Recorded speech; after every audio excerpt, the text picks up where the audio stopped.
our minds what leaders are, especially after we shared. Some of you had some of these thoughts before we shared a month ago. What a manager is versus what a leader is. But Warren Bennis talks about these are some of the key characteristics of effective leaders. You just don't want to be a leader.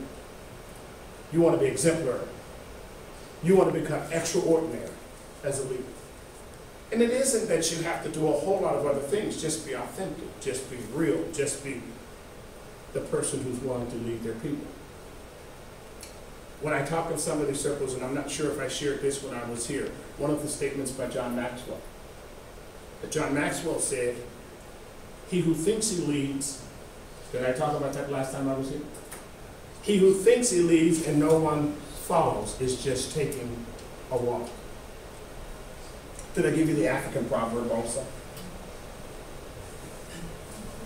You're looking at me like, I don't think so. Here's the African proverb that I learned some years ago from a friend of mine from Central Pennsylvania. African proverb, I had never known it. And I'm of African descent. Didn't know it. There's an African proverb that says, if you want to go fast, go alone. If you want to go far, go together. And I realize the challenges so often that you face on a regular basis in the workplace. Again, you have deadlines. If you want to go fast, go alone. But if you want to go far, go together. This whole idea of leadership is about bringing people with you. And in that process, it's about equipping people and empowering people, things that you've heard before, if not by me, by someone else. He says, in order to be an effective leader, you have to have vision. Vision. Managers usually do or are expected to do what they're told to do. But as a leader, you have to have vision.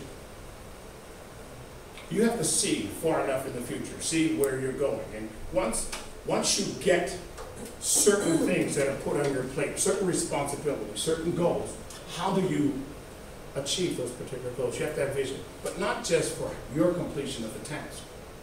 How do you get everybody else to understand what the vision is? How do you get them to see where we're trying to go, the big picture? Because vision doesn't involve just the small things. It involves where we're going 6 months from now, where we're going a year from now. What is it we're attempting to accomplish? And a lot of those things, each of you in the room would hear from Dr. Lobo. This is our vision. These are the things that we're responsible for doing.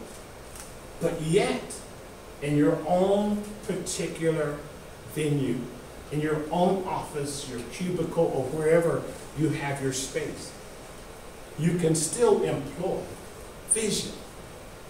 When I was a classroom teacher over 30 years ago, classroom teacher, I realized I had principals I had to respond to, supervisors, coordinators I had to respond to. But I also realized that once I closed my door, I was responsible for setting the tone. I was responsible for trying to accomplish certain things in the context of that classroom. I realized that once they told me what I can or cannot do, it's my responsibility to inspire the people that I'm responsible for, to somehow help them get over certain barriers in their lives so that they can accomplish the very task of education that was before us. So it wasn't minimized just because I wasn't the top person over 30 years ago. But I took advantage of it because I had a vision. As a parent, I had a vision for my kids. I had a vision that involved once they got off to college, and they were going to college. College was not going to be an option for them. You are going to college. From the time they came into the world, they said, oh yeah, they're going to college. It's just a matter of which one. But part of the vision, involved, how do we pay for college? How do we accomplish that? And so we were able to do that. To the point that because there was a vision, because the plan followed the vision, they were able to finish college, not only anybody. But I had to use a variety of ways to get them to do that. But I had to continue to forecast and begin to project certain ways to do that. I had to have some foresight. How will they accomplish that? One was an athlete, one wasn't an athlete. So how do we accomplish such a great task? And some of you probably have kids who are ready to go off to college and stuff. You be leveraging your paycheck. Don't worry, there'll come a day when you don't owe anybody. But vision helps take care of those kinds of things to some degree. The idea of inspiration. Effective leaders, according to Warren Bennis, have inspiration. He also says that they have empathy. Empathy. I mean, really, gut feelings for people. Empathy involves walking in that person's shoes. If this were me, how would I feel? If this were me, how would I deal with the situation? And I would tend to think, since you all are dealing with real people, that there are people who work either directly under you or people who work under those people who work under you who are wrestling with a lot of life situations. But if nobody shows any empathy, we're not talking about giving them an out. We're not talking about making excuses for them. We're saying, hey, what is it that is preventing you? What is precluding you from being able to get your job? What, if you don't mind sharing with me? Because I'm trying to understand what the problems may be. Because I want you to be successful in this workplace. And then we get back to the word trustworthiness, which happened to again be one of the characters that you dealt with in terms of leadership. Part of your character, trustworthiness. There are certain key characteristics that are involved. We talked about them from a leadership perspective, so we're going down this road, especially as we begin now to talk more about servant leadership. How do we develop our people? And again, the time that we take developing the people under us, that is less time that you will have to deal with 6 months, 9 months, a year from now. Part of that involves equipping these people to have everything that they need to become successful. I would assume most of you are cooks. Some of you probably better than others. But when you're in the kitchen trying to prepare something, what happens when something that you need, an ingredient that you need, is not there? Whatever it is, it's a problem. It's a problem. You look around and say, oh man. How many of you tell the truth? How many of you found that there was something that you needed in your kitchen, an ingredient that you needed in your kitchen, and it wasn't there, and you attempted to still go ahead and make it in there? We improvise. You improvised, and you were hoping. You were hoping that the people in the house didn't realize that that ingredient was missing. If you run out of soy sauce, you can just use Worcestershire and water. I'm not using anything because I can't. Sure, if you need vanilla, you need vanilla. Okay, you get my point. When we're developing people, I tried. it's making sure that those people have everything that they need, including the positive things that they need to hear from you. Because development is not just handing them, okay, here's your job, this is what you have. Developing people is making sure that emotionally these people are okay. Making sure that they have this sense of well-being. Making sure that they realize that no matter what goes on, they can get in touch with you. And technology makes it rather easy for people to get in touch with you. But if you, every time somebody tries to get in touch with you, what is it now? They sense that from you. What's it now? I get calls with some of the things I do. I get calls all the time. People call me sometimes 5 o'clock in the morning, sometimes 6 o'clock in the morning. One of my former grad school students called me some years ago. He was having problems in his marriage. And he said, Doc, I remember you saying, he sent me an email first, he said, Doc, are you up? And I said, yeah, and I responded to him. I said, yeah, he said, can I call you? I said, sure. He worked for a major corporation, made lots of money. But you know, working somewhere does not always solve the problems that we have to grapple with on a regular basis. And he said, Doc, I just need somebody to talk with. He called me a few minutes later, and we talked about his problem. To me, that's part of developing him as a person.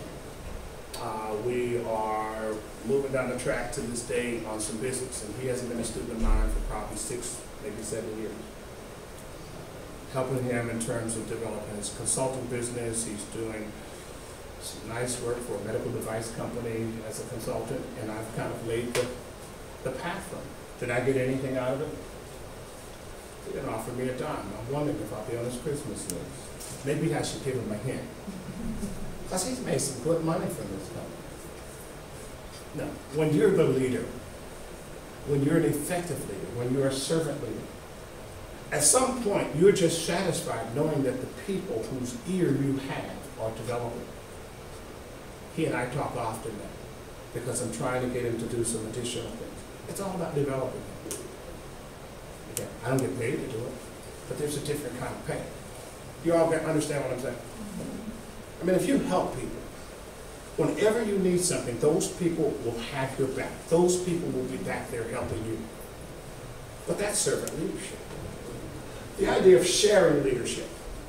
One of the things that we've worked on before, not with this group, but other groups, is sharing leadership or having a shared vision. Let's talk about some things. Because sometimes the people under you may have the answer to their own problem. It needs somebody to talk to. Allow them to be a part of it. Allow them to embrace where you are. Sharing leadership. It's not, I'm the boss and you're the PR. Now, because whatever you do with your people, you're sharing. You're sharing. And really, some people used to say, you should be getting yourself out of a job. You prepare these next people. I've worked with one corporation, a multi-billion-dollar corporation, media corporation, that when I talked with the former president, I would say to him, I said, we need to develop a plan. We need to develop a succession plan. He said, oh, yeah. I chaired from that board the strategic planning committee and succession planning. I kept telling him, I said, we need to develop a plan. Well, guess what he did? On a Thursday evening, about 7:30 p.m. Guess what he did? He died with no plan. And no one was prepared to take his. I then, from that particular perspective, had to deal with a lot of issues because he didn't share certain things and didn't do certain things. There was a guy by the name of Dr. Miles Monroe who passed away recently. Some of you are familiar with Miles. I interviewed Miles on television years ago, had dinner with Miles Monroe. Miles Monroe was a well-known preacher from the Bahamas, Nassau in the Bahamas, had probably 5,000 or 6,000 members in his church. But Miles Monroe was also a person, he went to school in America, went to Oral Roberts University years ago. But Miles was a special advisor to presidents of third world countries, had been for many, many years. I happened to be a few weeks ago in St. Louis, Missouri on a Sunday when we heard that Miles had died about 4:20 that afternoon in a plane crash. He died, his wife died, and his most senior pastor in his church died. And as I began to look on the internet for other footage about Miles, I think Miles had a sense that he was going to die because he said at one time, a few months ago, I think back around the month of June, that he had a dream. And in this dream, he saw a young man in a casket with a baton. Now, one, what would a young man be doing in a casket and with a baton? What do we do with batons? But the young man was in the casket with the baton, which means that no prep was done. One of his other pastors said he didn't prepare anyone. He was visionary. Everything flowed through him, and he knew it. Well, shared leadership is bringing people on the same page with you, talking about things, sharing things, in the event that either something happens to us or that people can understand the same things that we understand about where we're trying to go. My kids who are grown working for Fortune 200 companies, I think I mentioned that the last time I was here. One is a banker, the other one is has a national position now with Bayer in human resources.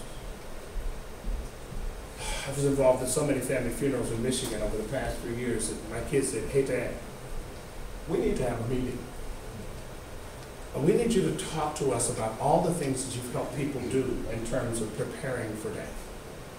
All the documents, I've gone through probate, I've done the whole probate process and the whole. They wanted me to share. You're in leadership roles. there shouldn't be any problem with sharing certain things. I know some things are privy, especially as they relate to HR. Some things in HR you can't share. Proprietary. Some things the law does not allow you to share. But what is it we can share with people? What can we share? Well, servant leadership involves sharing certain things. Displaying authenticity. Who you are is really who you are. Be real.